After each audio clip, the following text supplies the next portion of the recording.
നിന്റെ ദൈവമായ കർത്താവ് ഞാനാകുന്നു. ഞാനല്ലാതെ മറ്റൊരു ദൈവം നിനക്കുണ്ടാകരുത്. സീനായ് മാമലമുകളിൽ കത്തിജ്വലിച്ച് നിൽക്കുന്ന മുൾപ്പടർപ്പിൽ മോശയ്ക്ക് ദൈവം നൽകുന്ന 10 കൽപ്പനകളിൽ ഒന്നാമത്തെ കൽപ്പനയാണ്, നിന്റെ ദൈവമായ കർത്താവ് ഞാനാകുന്നു, ഞാനല്ലാതെ മറ്റൊരു ദൈവം നിനക്കുണ്ടാകരുത്. ഈ ഒരു കൽപ്പനയെ അതിൻ്റെ ആഴങ്ങളിൽ ഇറങ്ങി പഠിക്കുമ്പോൾ മതപണ്ഡിതന്മാരും ജ്ഞാനികളും പല രീതിയിൽ അതിൻ്റെ ക്ലാസിഫിക്കേഷൻസും അതിൻ്റെ ആഴത്തിലുള്ള പഠനങ്ങളും നമ്മൾ കേട്ടിട്ടുണ്ട്.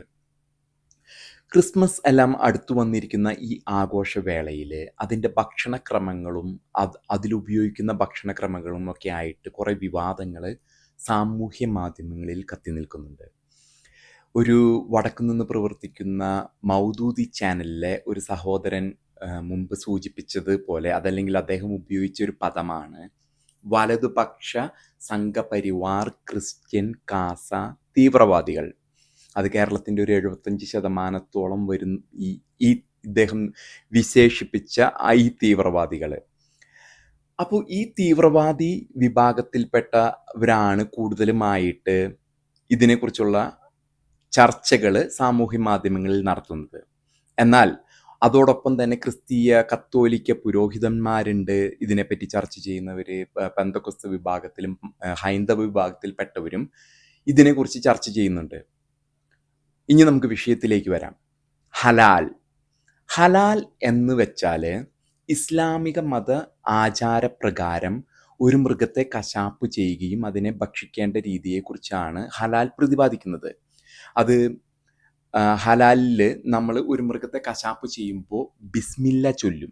അതൊരു ഖുറേഷി ഭഗവാനാണ്, ആ ഒരു ദൈവത്തിന് വേണ്ടി അർപ്പിക്കുന്ന ഒരു ഭക്ഷണ രീതിയാണ്. അതോടൊപ്പം തന്നെ ഈ മൃഗത്തിൻ്റെ ചെവിയിലൊക്കെ എന്തോ പ്രാർത്ഥനകളൊക്കെ ഓതിയതിന് ശേഷമാണ് ഹലാൽ ചെയ്യുക എന്നാണ് അറിയപ്പെടുന്നത്. അപ്പം ഇങ്ങനെ ഒരു രീതിയിൽ മറ്റു ദൈവങ്ങൾക്ക് അർപ്പിച്ച ഭക്ഷണം മറ്റു വിശ്വാസത്തിലുള്ളവരുടെ മേലെ അടിച്ചേൽപ്പിക്കപ്പെടുന്നു എന്നൊരു വിവാദം കേരളത്തിലും അതോടൊപ്പം തന്നെ ആഗോളതലത്തിലും നിലനിൽക്കുന്നുണ്ട്. അതിൻ്റെ ഭാഗമായിട്ട് നമ്മൾ പലപ്പോഴും കാണുകയുണ്ടായി ഈ ഹലാൽ ബോർഡുകൾ കേരളത്തിൽ നിന്ന് എടുത്തു മാറ്റപ്പെടുന്നതും അങ്ങനെയുള്ള സാഹചര്യം.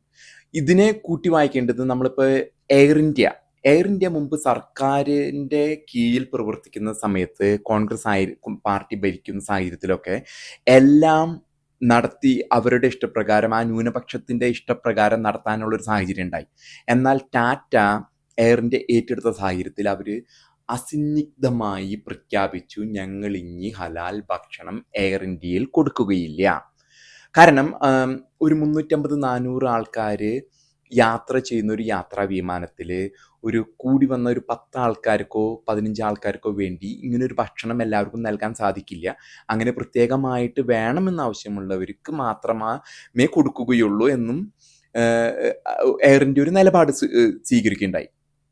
അതിനുള്ള കാരണം എന്ന് വെച്ചാൽ മറ്റു മതസ്ഥരായ Sikh, Jainism, Hinduism, Buddhism, Christian എല്ലാ വിഭാഗങ്ങളും പറഞ്ഞു ഞങ്ങൾക്ക് ഇനി ഇത് കഴിക്കാൻ പറ്റില്ല, മറ്റ് ദൈവങ്ങൾക്ക് പൂജിച്ച ഭക്ഷണം ഞങ്ങൾക്ക് കഴിക്കാൻ പറ്റില്ല എന്നുള്ളത് കൊണ്ടാണ് ഞങ്ങളിത് ഇങ്ങനെ ഒരു തീരുമാനമെടുക്കുന്നത്. തന്നെയുമല്ല, ഈ ഹലാൽ രീതിയിൽ മൃഗത്തെ അറുക്കുന്നത് വളരെ പയ്യെ പ്രാർത്ഥന ചൊല്ലി അതിനെ പറ്റാവുന്നത്ര വേദനിപ്പിച്ചാണ് ഈ മൃഗത്തെ കശാപ്പ് ചെയ്യുന്നത്.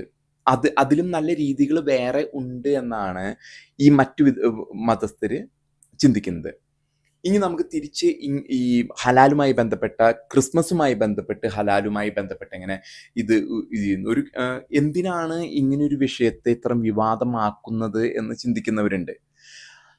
അവര് ഒരു അവിശ്വാസിയാണെങ്കിൽ ഓക്കെ, പക്ഷേ മതവിശ്വാസത്തിൻ്റെ ഭാഗമായിട്ട് ഇതിനെ ഉപയോഗിക്കുമ്പോൾ മറ്റ് ദൈവങ്ങൾക്ക് അർപ്പിച്ചത് ഭക്ഷിക്കാൻ നിങ്ങൾ തയ്യാറാണോ എന്നുള്ളതാണ് ഇവിടുത്തെ ചോദ്യം.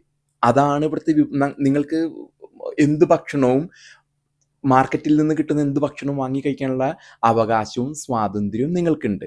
പക്ഷെ മതവിശ്വാസത്തിൻ്റെ ഭാഗമാകുമ്പോൾ അത് നിങ്ങൾ കഴിക്കാനായിട്ട് ബാധ്യസ്ഥരാണോ? പലപ്പോഴും ഇതുമായിട്ട് ബന്ധപ്പെട്ട് മതേതരത്വം, സ്നേഹം എന്നൊക്കെ പറഞ്ഞ് നമ്മൾ ഇതൊരു ജനറലൈസേഷൻ വഴി നമ്മളതിലേക്ക് വഴുതി വീഴുന്നൊരു സാഹചര്യങ്ങളുണ്ടായിരുന്നു. എന്നാൽ ഇപ്പോൾ കത്തോലിക്ക സഭ കൂടുതലായിട്ട് ഇതിലേക്ക് പോയിരുന്ന സാഹചര്യം ഉണ്ടായിരുന്നെങ്കിലും ഇപ്പോൾ കത്തോലിക്ക പുരോഹിതർ തന്നെ എതിരായിട്ട് വരുന്ന ഒരു കാലഘട്ടമാണ് നമ്മൾ സാമൂഹ്യ മാധ്യമങ്ങളിലും കാണാൻ സാധിക്കുക.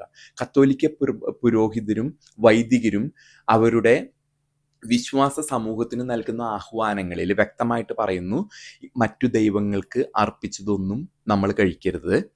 കാരണം ഈ ഒരു ബോക്സിൽ തന്നെ എഴുതിയിട്ടുണ്ട് ഇത് ഹലാലാണോ, ഏത് ദൈവത്തിന് അർപ്പിച്ചതാണ് എന്ന്. അത് നോക്കി വേണം സാധനങ്ങൾ വാങ്ങണമെന്നാണ് ഈ നമ്മുടെ മൗദൂദി ചാനലിൻ്റെ കണക്ക് പ്രകാരം വലതുപക്ഷ സംഘപരിവാർ ക്രിസ്ത്യൻ കാസ തീവ്രവാദികൾ ആഹ്വാനം കൊടുത്തിരിക്കുന്നത് മറ്റ് ദൈവങ്ങൾക്ക് അർപ്പിച്ചതൊന്നും നിങ്ങൾ കഴിക്കുവാൻ പാടില്ല എന്നാണ്.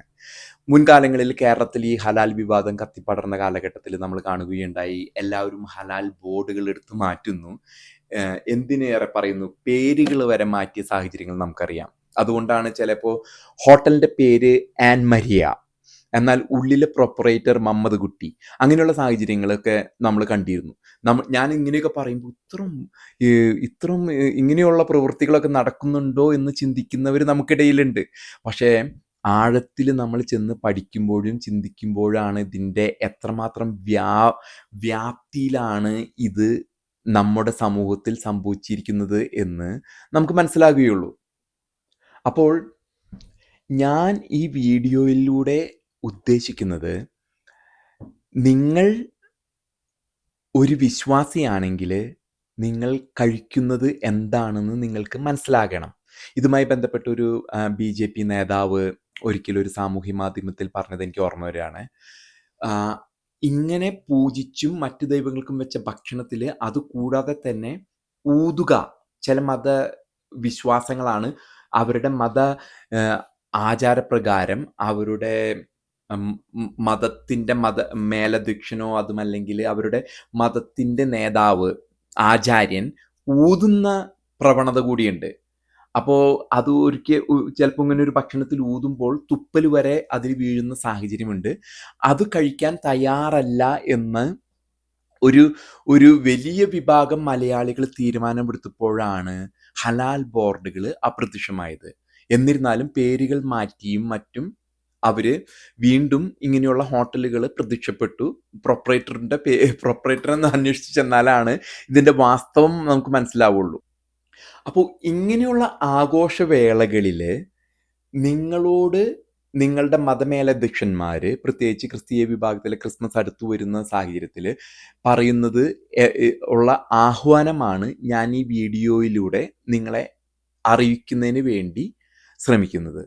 ഇത് അപ്രിയ സത്യങ്ങളാണെങ്കിലും സത്യങ്ങളാണ് എന്നുള്ളത് നിങ്ങൾ മനസ്സിലാക്കണമെന്ന് വിനീതമായിട്ട് ഞാൻ നിങ്ങളോട് അഭ്യർത്ഥിക്കുന്നു.